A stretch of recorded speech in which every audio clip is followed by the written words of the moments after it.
Chapter 46. Journey to Significance. You can get everything you want in life if you just help enough other people get what they want.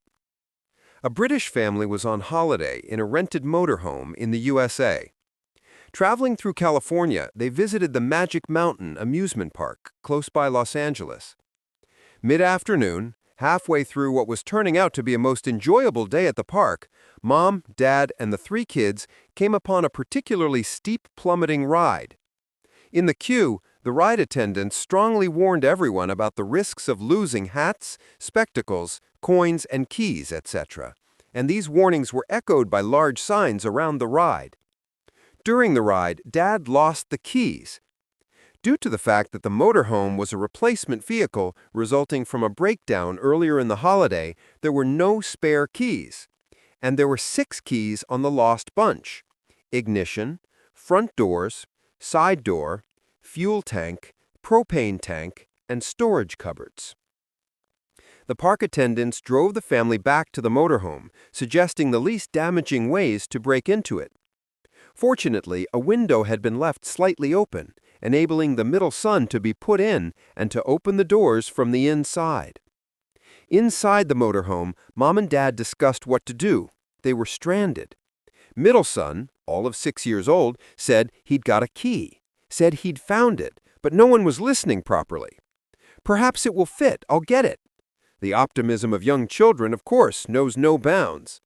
Not thinking for 1 second that little lad's key would fit, Dad tried it. Incredibly, the key fit the ignition and the driver's door. Middle son is a hero. It seems he'd found the key in a cupboard when packing his clothes soon after the motorhomes were swapped after the first vehicle broke down. The next day, back at the campsite, Dad called a local locksmith to see what could be done. "I might be able to make new keys from the locks if you bring the vehicle to me," said the locksmith. So the family drove to the locksmith, whose business was in a small shopping center in the California countryside. The locksmith looked at the motorhome and said he'd try. "If you come back in an hour, I'll know better what I can do for you." The family went to the nearby shops and a coffee bar to pass the time. Dad returned to the locksmith shop to see how things were going. The locksmith says he thought he could make new keys for all the locks, but it would be a long job. In fact, the job took the locksmith most of the day. The family hung around the locksmiths, visited the shops again, and generally made a day of being at the little shopping center. While working on the locks and the keys, the locksmith talked with the family about England, about America, about the rides at Las Vegas, about motorhomes, about business, about locks, about families and kids, about lots of things. Later on in the afternoon, the locksmith said that he'd nearly done. "But you have time to go get something to eat if you want. When you come back, I'll be done." So the family went to a burger bar for something to eat. An hour later, the family returned to the locksmith shop. It was 4 p.m., and they'd been at the shopping center since 10 in the morning. When Dad entered the locksmith shop, the locksmith was smiling. He put 2 new gleaming bunches of keys on the counter. "Here you go, a new set of keys for all the locks, and a spare set too," said the locksmith. "And I tell you what I'm going to do." Dad offered his credit card gratefully. "You know, I've had such a great time with you guys today," says the locksmith. "You can have these for free." This is a true story. It happened over 10 years ago. I still tell people about it now, like I'm telling you. The company is Newhall Valencia Lock and Key in the El Centro Shopping Center, Canyon Country, California.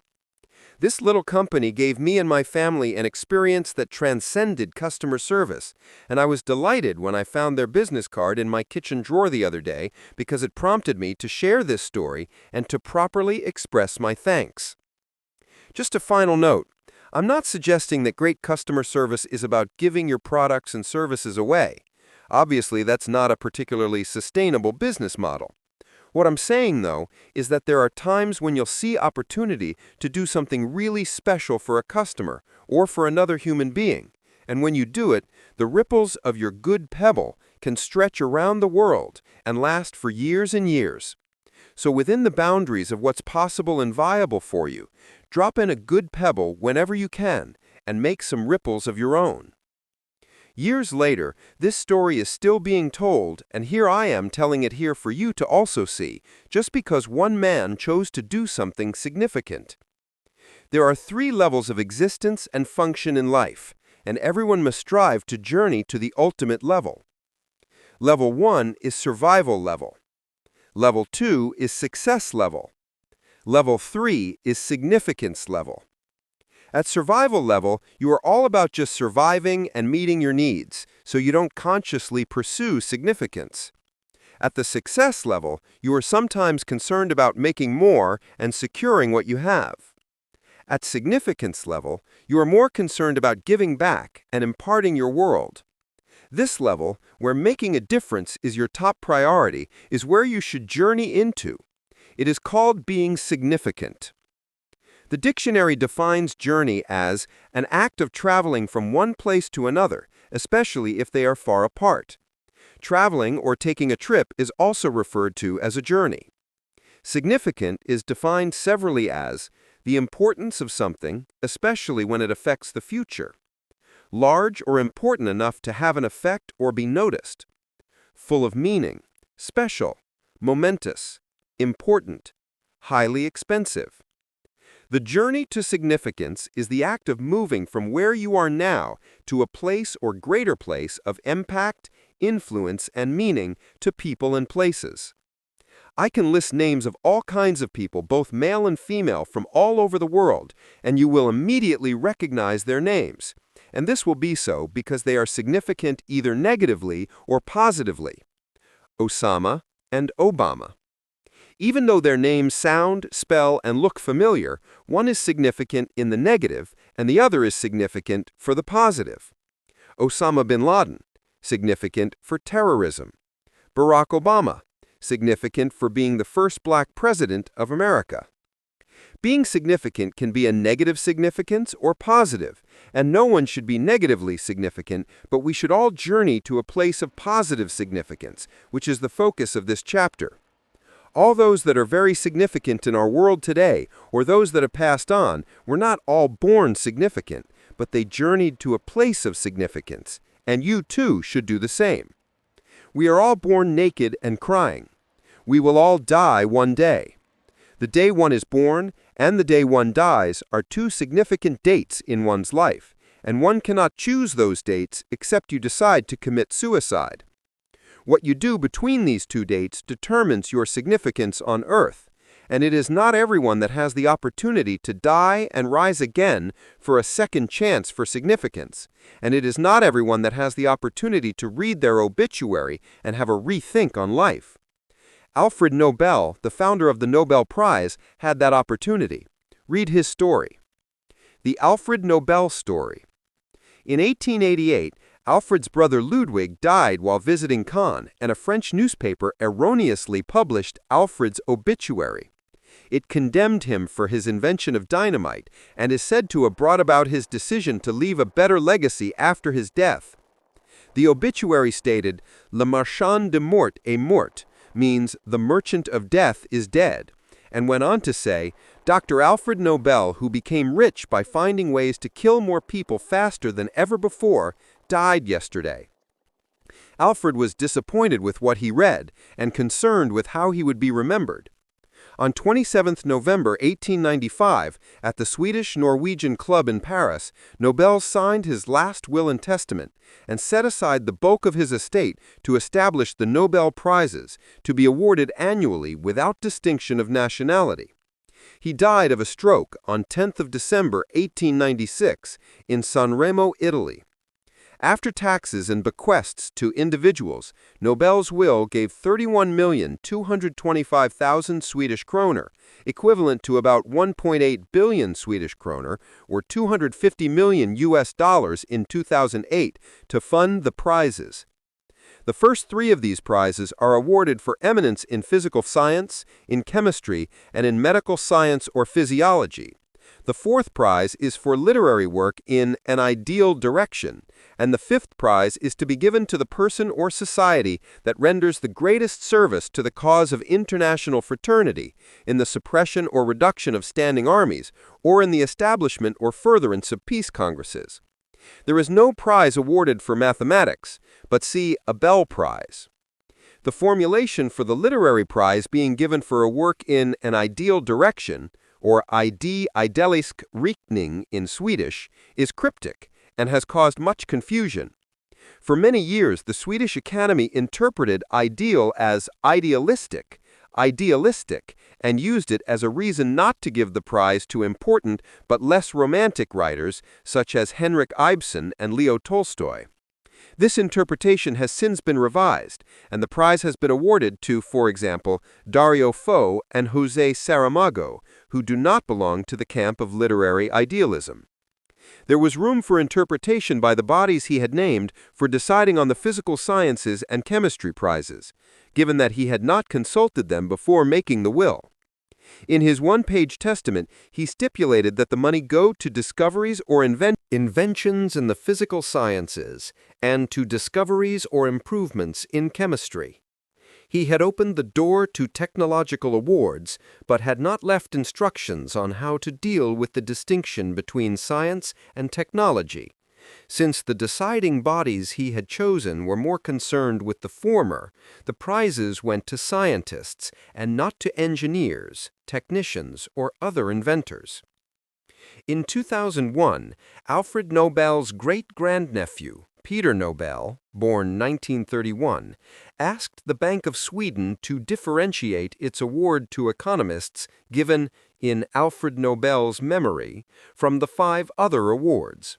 This has caused much controversy whether the Bank of Sweden Prize in Economic Sciences in memory of Alfred Nobel is actually a Nobel Prize.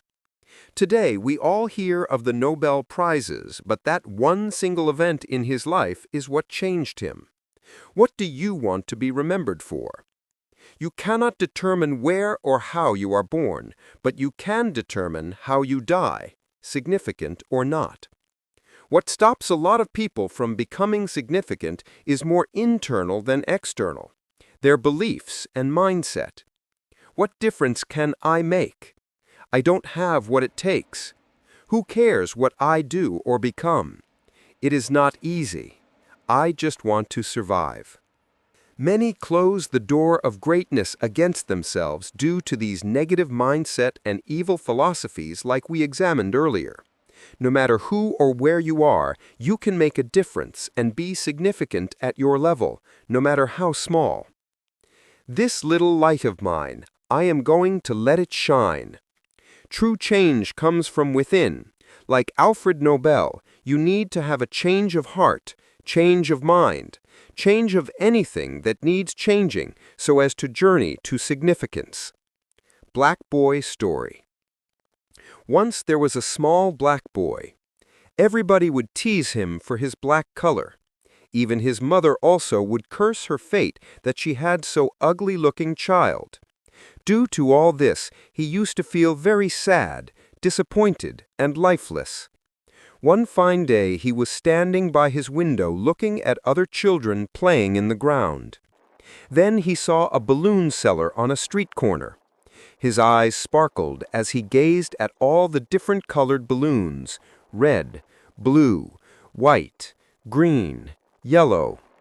The colorful balloons in the sky fascinated him so much that he rushed down the ground and stood near the balloon seller for hours.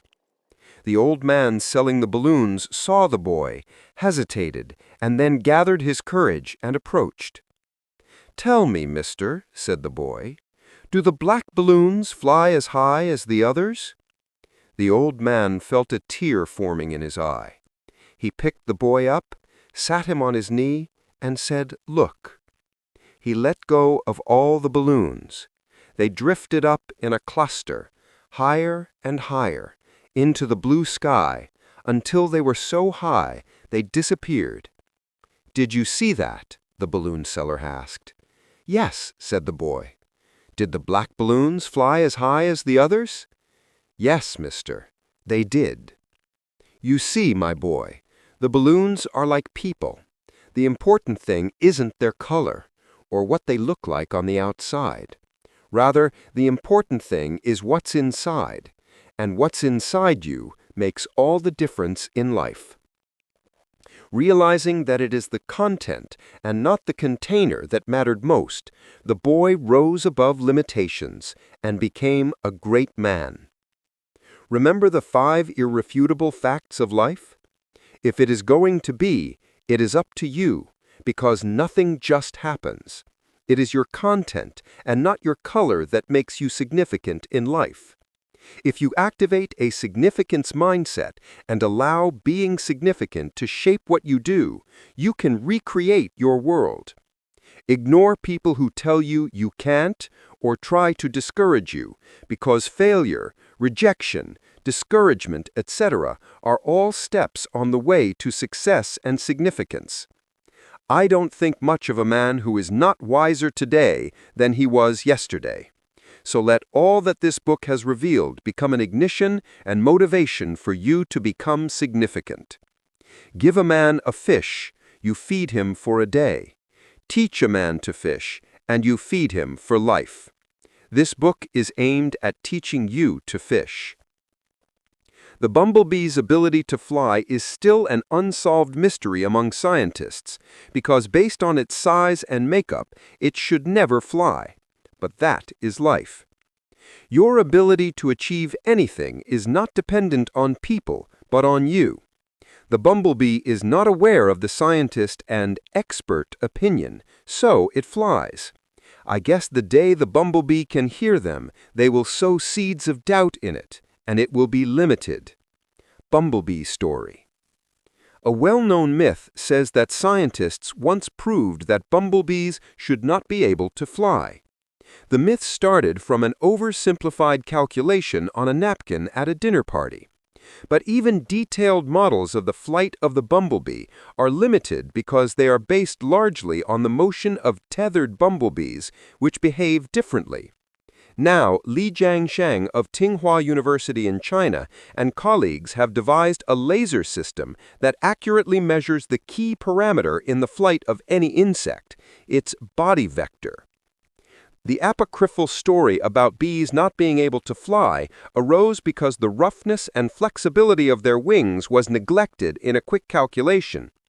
The wings of a bumblebee bend to create vortexes that provide lift on both the upward and downward strokes, and a full analysis of the bee's flight involves many factors: wing angle, wing deformation, aerodynamic and inertial forces on the wing, and so on.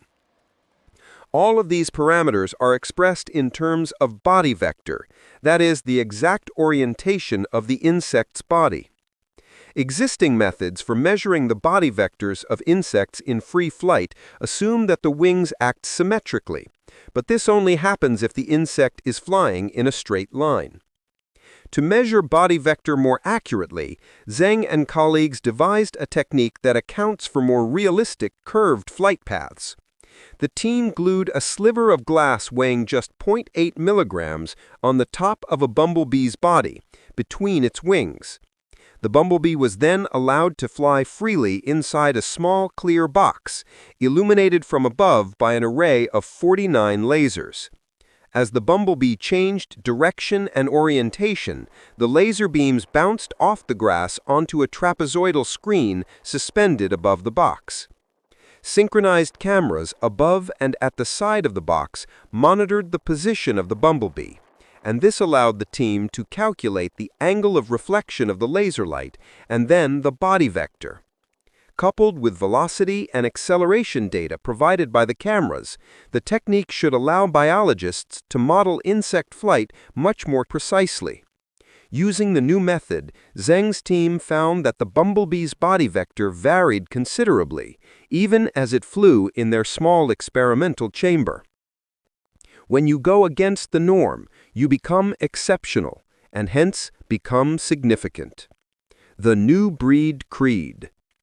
I am a new breed without greed. I am being raised, empowered, and released. I am a world changer and a history maker. I am a new breed. The media world is waiting. The entertainment world is waiting. The sports world is waiting. The political world is waiting. The education world is waiting. The financial sector is waiting. The social and spiritual worlds are waiting. The science and technology worlds are waiting. I am a new breed, and I'm ready to show up. I am a new breed. I make positive impact wherever I go. I am a role model at all times. I am a solution and not a problem. I am the best in all I do. I do the right things at all times. I have great value for time. I care for and respect people. I am establishing a positive legacy. I am a person of honor and integrity. I make my family and nation proud. I am a new breed without greed. We are the new breed. We are without greed. All the spheres of human endeavor are waiting for us.